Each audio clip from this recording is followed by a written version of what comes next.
آج کا سوال یہ ہے کہ کیا روزے کی حالت میں سرما ڈال سکتے ہیں، اور اسی طرح کیا روزے کی حالت میں آئل سر یا جسم پہ لگا سکتے ہیں، اور اس کے ریلیٹڈ یہ بھی کہ کیا روزے کی حالت میں سر یا داڑھی کے بالوں میں مہندی لگا سکتے ہیں یا نہیں، کیا اس کا روزے پہ اثر پڑے گا یا نہیں، دین اسلام اس حوالے سے کیا فرماتا ہے۔ تو یاد رکھیے دین اسلام اس حوالے سے یہ فرماتا ہے کہ روزے کی حالت میں سرما ڈالنا بھی جائز ہے، اور تیل لگانا بھی جائز ہے، اور بالوں میں مہندی لگانا بھی جائز ہے، جیسا کہ جامع ترمذی شریف کی حدیث پاک ہے۔ حضرت انس بن مالک رضی اللہ تعالیٰ عنہ سے حدیث کے راوی ہیں، نبی کریم رؤوف الرحیم تاجدار مدینہ صلی اللہ علیہ وآلہ وسلم کی بارگاہ میں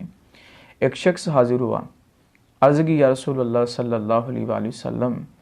میری آنکھیں دکھ رہی ہیں، حالانکہ میں روزے میں ہوں، تو کیا میں سرما ڈال سکتا ہوں؟ تو نبی کریم صلی اللہ علیہ وآلہ وسلم نے اپنے لبہائے مقدسہ کو جنبش دی اور فرمایا کہ ہاں، تم روزے کی حالت میں سرما لگا سکتے ہو۔ اور ابو داؤد شریف کی حدیث پاک ہیں، اس کے راوی بھی حضرت انس بن مالک رضی اللہ تعالیٰ عنہ ہیں۔ آپ فرماتے ہیں نبی کریم صلی اللہ علیہ وآلہ وسلم روزے کی حالت میں سرما لگایا کرتے تھے، اور اسی طرح کتب فقہ کے اندر یہ بات مذکور ہے کہ روزے کی حالت میں تیل بھی لگا سکتے ہیں، سرما بھی ڈال سکتے ہیں، پچنا بھی لگوا سکتے ہیں، اگرچہ سرما لگانے سے یا تیل ڈالنے سے اس کا ذائقہ حلق میں بھی محسوس ہو۔ تو اگر کوئی شخص حالت روزہ میں یہ مذکورہ کام کرتا ہے تو اس کے روزے پہ کوئی اثر نہیں پڑے گا، اس کا روزہ بالکل درست ہے